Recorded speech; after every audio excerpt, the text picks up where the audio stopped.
Ang oatmeal, napakaganda. Pwede siya sa may diabetes, pwede siya sa mataas ang cholesterol, pwede rin siyang pampapayat.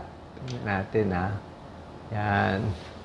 Siyempre, breakfast natin, hilig natin, di ba? Tapsilog, kanin. Pero kung papalitan natin ng oatmeal, magtitiis lang tayo, maraming mangyayari sa katawan. Ang oatmeal kasi mataas siya sa fiber, high fiber. Okay? Plant-based protein siya, mas healthy siya. Hindi naman ganun kamahal. Tingnan natin yung benefits. Number 1, ang oatmeal nakakababa ng cholesterol. Okay? Yung bad cholesterol niya, napapababa nito. Ang oatmeal kasi meron siyang soluble fiber. Ang tawag ay beta-glucan. Okay? Ang maganda dito, itong soluble fiber na absorb niya yung cholesterol, nalalabas niya sa katawan natin. Marami ng pag-aaral ng oatmeal para sa cholesterol. Ang nakikita dito, nabababa yung cholesterol ng 10%. So, ibig sabihin ng 10%, siguro mga 25 points yun, 20 o 25 points. So, pag ang cholesterol mo, palagay natin ay 250 milligrams per DL. Pag kumain ka ng oatmeal araw-araw, yung 215 cholesterol mo, pwede bumaba ng 225 na lang. Diba? So, kung nakainom ka ng gamot sa cholesterol, simvastatin, atorvastatin, baka pag nag-oatmeal ka, mag-normal na yung cholesterol mo, ay tanong mo sa doktor mo, baka pwede natigil yung gamot. Diba? Kasi nga, special tong soluble fiber na beta-glucan. Maraming pag-aaral. Lowers bad cholesterol, bababa ang total cholesterol. Dahil nabababa ang cholesterol, less bara sa puso. Napakaganda. O, diba? Tulong sa heart disease. Maganda nutritional value ng oatmeal.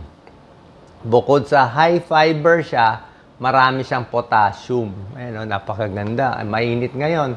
So, pag mainit, marami low potassium. Marami siya sa magnesium. Ang taas ng magnesium content niya. Yan ang dalawang napakahalaga sa puso, sa muscle, magnesium, potassium, vitamin B6, iron. May protein din siya at fiber. Number 2, bukod sa cholesterol at sa puso, napakaganda ng oatmeal para sa may diabetes. Pampababa ng blood sugar, pang-control ng blood sugar ang oatmeal. Siyempre, baka little gutom ka lang, pero nakakatulong siya sa insulin resistant. Ibig sabihin, mas nagagamit ng katawan natin yung insulin.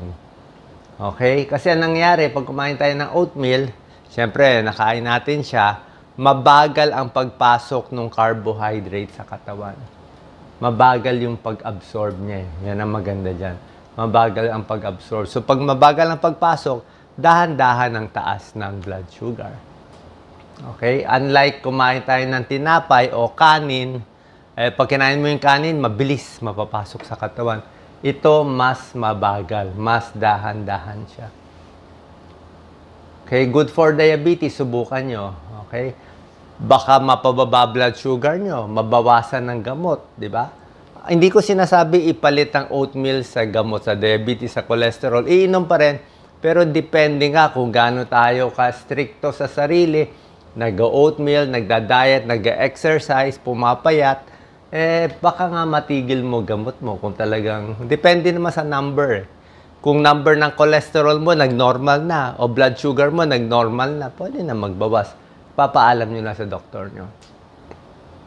Sintomas ng diabetes at insulin resistance, laging pagod kung mataas ang blood sugar, ihi ng ihi kung mataas ang blood sugar, ayan, laging gutom, naghahanap ng matamis, di ba? Naghahanap ng maalat, namamanhid ang kamay paa, tapos pag matagal na yung diabetes, ayan, parang nangingitim na dito sa leg, dumadami skin tags. So, it helps control blood sugar, ang oatmeal. So, cholesterol, diabetes, maganda rin sa tiyan. Problema sa tiyan. Constipated, makulo ang tiyan, irritable bowel, pwede ang oatmeal. Okay? Gusto natin ng good bacteria. Maganda rin niya sa mga good bacteria sa tiyan natin ang oatmeal. Ano signs na healthy ang tiyan natin? Regular ang bowel movement. Sa oatmeal, magiging mas regular ang bowel movement natin. Kasi nga high fiber siya. Ang sekreto lang dito, Pagkakain ka ng oatmeal, para gumanda ang dumi mo, kailangan sasabayan mo ng maraming tubig. At least 8 to 10 glasses of water. Basta maraming fiber, maraming gulay, maraming oatmeal, so magiging bulky ang dumi natin eh. Sabihin, magkakaroon ng texture. Pero pag hindi ka uminom ng maraming tubig, marami kang oatmeal kinain, titigas lang yun. Titigas. So, titigas lang yung dumi mo. So, dapat habang nagbabulk forming, sasabayan mo ng maraming tubig, kaya nga mga fiber supplement with 1 glass of water, para pag lumaki siya, basang-basa siya, malambot siya, mabilis ang paglabas ng dumi. Diba? Kung walang fiber ang kinakain natin, puro tayo kanin at karne, mangyari, walang body yung dumi natin, payat na payat, titigas, at medyo mahirapan tayo dumumi, magkakaalmoranas pa. So, regular bowel movement, gulay, at oatmeal. More energy, napakaganda. Sa tiyan, sa mental health, actually, pag maganda daw ang tiyan natin, maganda rin pag-iisip natin. Connected din yan. At regular yung oras ng pagdumi. Yan. Less stress pa tayo. Yung mga may irritable bowel syndrome, tulad ko, yan, makulo ang tiyan, masakit ang tiyan, mahilab ang tiyan. Subukan nyo unti-unti itong oatmeal. Kasi meron siyang good fiber. Kung ayaw nyo ng oatmeal, yung mga green leafy vegetables, pwede rin. Pero itong oatmeal kasi, medyo parang sakto yung fiber niya, pang cholesterol talaga. Yung mga makukulo ang tiyan, yan, minsan constipated, masakit ang tiyan, parang may sipon-sipon, minsan masyado malambot ang dumi, minsan matigas naman ang dumi, masakit ang tiyan. Ang oatmeal, posible makatulong din sa utak. Bakit maganda sa utak? May vitamin E siya, meron siyang magnesium, may zinc, may phosphorus, maganda rin yung pagpasok ng energy. Possible makabawas sa depression. Okay, maganda kasing carbohydrates ng oatmeal. Hindi naman proven, pero parang maganda rin siya. Good source of protein, pampalakas, healthy protein, di ba? Wala naman taba to eh. 10 grams of protein, meron yan. Lalagyan mo pa ng konting prutas. Katulad yan, saging, mas healthy pa. High potassium na nga yung oatmeal, high potassium pa ang saging. Ito ang gusto natin. Bukod sa cholesterol, diabetes, maganda sa tiyan, pampapayat ang oatmeal. Diba? Sabi nga na iba, pag kumain siya ng oatmeal, gutom sila. Okay lang gutom.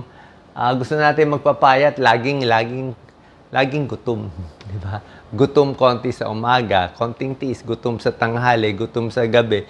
Kasi nga, sanay yung tiyan mo kumain ng marami, nagbawas ka ng kain. So, magugutom ka initially. Pero pag nasanay na yung tiyan mo sa konting kanin, pag sinanay mo na 1 linggo na medyo gutom, makikita nyo, sanay na yung tiyan ko sa half cup o 1 cup rice lang.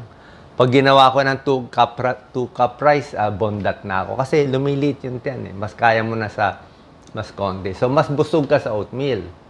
Good source of fiber kasi yung fiber maganda sa digestion. Pag mas busog ka sa oatmeal, mas hindi ka kakain. Yan. Meron pang mga ibang pagkain na pampabusog din ha. Apple, pampabusog. Diet din yan. Avocado, yan no. Mga strawberry, pwede rin yan. Munggo, gulay, busog din. Itlog, busog ka rin sa itlog. Diba? Huwag lang masyadong mamantika.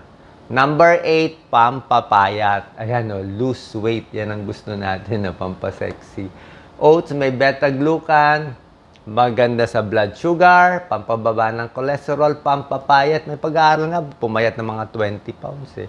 Tapos yung oatmeal, sasabayan mo ng saging. Ang saging, pampapayat din. Yan o. May beta-glucan ang oatmeal na nagpapabusog sa atin. Meron siyang peptide, special peptide, nagpapabusog. Sa balat, pwede rin naman sa balat, pero sa balat, oatmeal face mask. Eh. Kung may napapanood kayo sa mga videos, yung mga pampaganda, yung oatmeal, iba't ibang halo, nilalagyan ng honey, ini-init, minsan nilalagyan ng parang konting lemon, tapos dinudurog, mina-microwave, nilalagay sa mukha, mga 10 minutes, tinatanggal dahan-dahan. Pagtanggal mo, malambot na kasi napipil niya yung mga dead skin eh. So, merong style ng oatmeal face mask. May other uses pa siya bukod sa kinakain. Ano lang ang side effect? Okay? Siyempre, high fiber siya. Kung bago ka lang dito, hindi ka sanay sa high fiber, puro kakanin at fried chicken lang, nag-high fiber ka bigla, baka lang mabigla yung tiyan mo. Dahan-dahan. Baka mag-bloating, magkabag, mahangin ng tiyan, baka magtae ka lang konti. Sa una. Okay? Pero otherwise, wala naman dapat malaking side effect. Maraming klaseng oatmeal, tingnan nyo na lang, instant oatmeal, ibang oatmeal. Actually, maraming mas magandang oatmeal. Yung instant oatmeal, pwede na rin naman, pero titignan nyo pa rin. May ibang oatmeal kasi marami nang hinalong pampatamis. O baka may chocolate pa, may ano pang kung ano hinahalo. Baka hindi rin ganun ka-healthy. So, pili tayo na mas healthy na oatmeal. Okay? Bloating and gas, ingat tayo. Ito, syempre, ingat tayo sa pag oatmeal lang at saging, 'di ba? Pag wag naman sobrang unli toppings, baka nilagyan mo na ng itlog, ulam, kung ano pa nilagay mo. Nakakataba na yan pag sinobrahan mo. Baka nilagyan mo pa ng sugar, chocolate chips, sweet food items. Hindi na healthy yan. 'Di ba? Oatmeal, konting gatas, konting saging, konting strawberry, konting apple, yan po healthy. Okay? So, kung may problema kayo sa cholesterol, diabetes, overweight, may edad, kung gusto nyo magpapayat konti, subukan nyo. Baka ito pala yung sikreto para pumayat kayo. Salamat po.